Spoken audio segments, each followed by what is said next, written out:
Evening, folks. It's August. Yeah. I'm in front of my fake fire.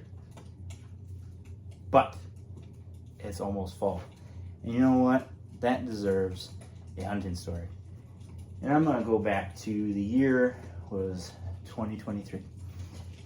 Most memorable deer hunt in my life that I had. It was actually one that was kind of a spur of the moment deal. My dad and I decided that we wanted to shoot to our property up north, and we just hopped in the truck, took off up north, and got on. I think we got on the road about 3:30 in the morning and made it up to our property. And we were up there, and I got back into the woods. I found a tree that I thought it looked nice, and I got about halfway up the tree and actually had a doe, because this was just really a day trip. We were going to go up.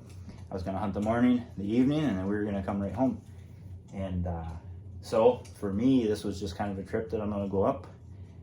If I see a nice doe, I'm going to shoot a doe. If I see a buck, I'm going to shoot a buck. Whatever I have the opportunity to be able to harvest, I'm going to harvest. And so my dad and I were there, and I was about halfway up the tree though.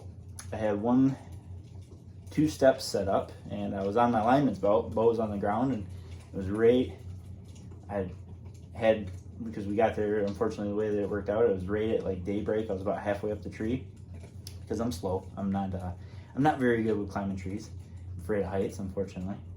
And so I made it about halfway up the tree, and then this doe had come in, and I had a decision to make. Do I try to draw my bow up, or do I just sit there halfway up the tree and let this doe walk off, and then try to see if I have the rest of the morning to be able to harvest another deer?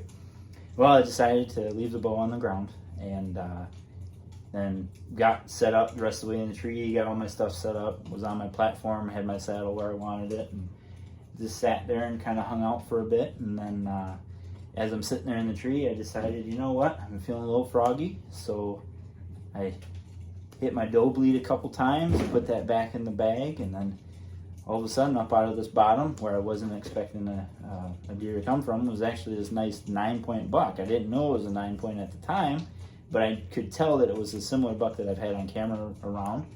And he was just moving in a perfect direction, right off my left-hand side. And then he was walking up. I'd actually drawn. I'm gonna hopefully try to splice in a video here.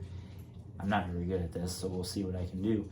But he made it about 25 yards away. I came back to full draw. I was just getting ready to hit him with a old mat, but I didn't need to. He ended up stopping. By the grace of God, he just stopped right there. I put the 20 and the 30 pin split right between them, right on the front shoulder, because I don't need to fear a front shoulder when I'm shooting Sirius archery products. I was shooting the Ranch Fairy single bevel tough head broadhead with the Vulcan arrow, 250 spines, 625 grain total arrow weight.